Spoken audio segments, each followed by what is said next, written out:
Good day mga boss at welcome to my channel. Ngayon share ko sa inyo kung paano mag-install ng UPS or Uninterruptible Power Supply. Tara, simulan na natin.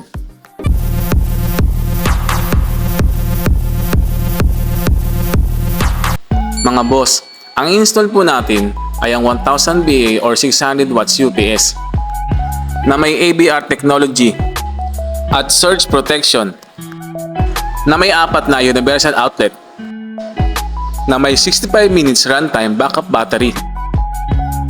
Mga boss, i-unbox po muna natin. Ito po ang kanyang power cord.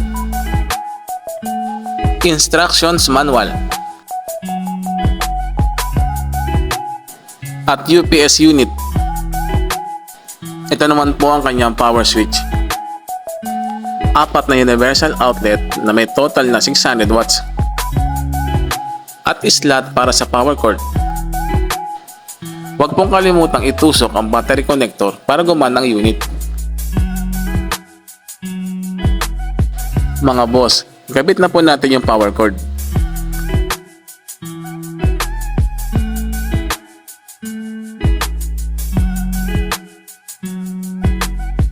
Switch on po muna natin yung unit. Check po muna natin kung may karga ang baterya.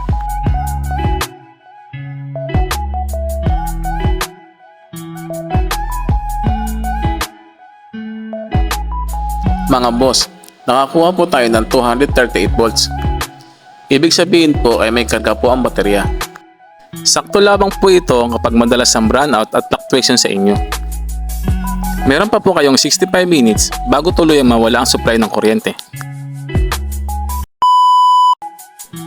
Ipwesto na po natin ang ating UPS. Hayaan lamang po natin naka-on ang unit bago isaksak. Automatic naman po itong babalik sa normal mode galing sa battery mode. Mga boss, i-adjust lamang po natin yung UPS hanggang umabot sa saksakan yung power cord.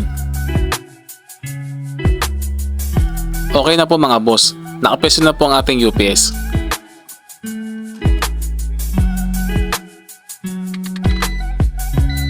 Kapag nakarinig po kayo ng beeping sound, ang UPS po ay naka-battery power.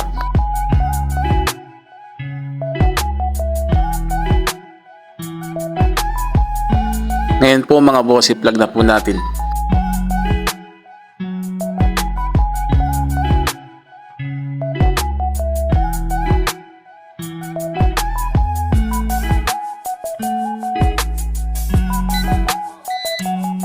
Mga boss, naka-normal power na po tayo.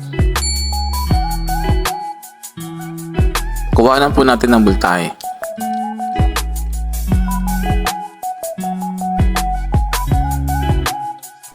Nakakuha po tayo ng 226 volt kapag naka-normal power.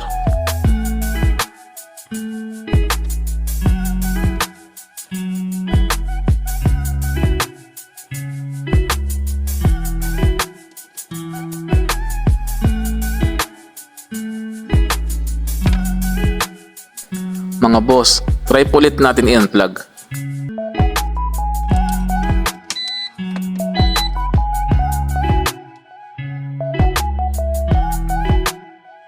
Mga boss, nagbi-blink din po ang ilaw ng power switch kapag naka-battery mode.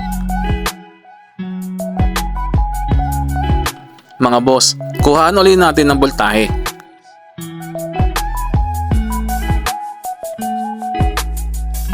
Mga boss, nakakuha naman po tayo ng 239 volts kapag naka-battery power.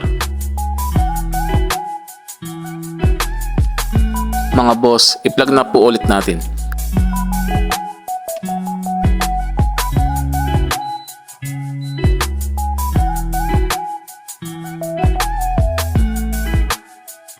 Mga boss, i-double check po ulit natin kung bumalik na sa normal mode.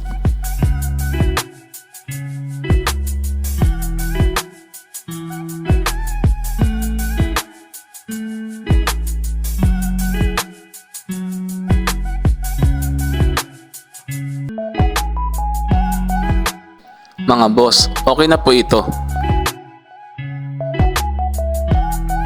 Mga boss, kahit saan po dito ay pwede kayo magsaksak. As long na hindi lalampas sa 600 watts.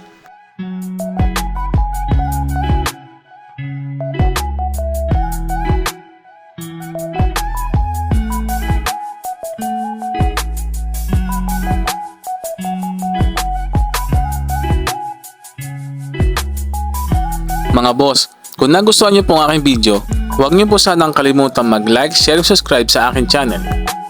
At pindutin ang notification bell para lagi kayong updated sa aking mga bagong video. Mga boss, hanggang dito na lamang po at maraming salamat po.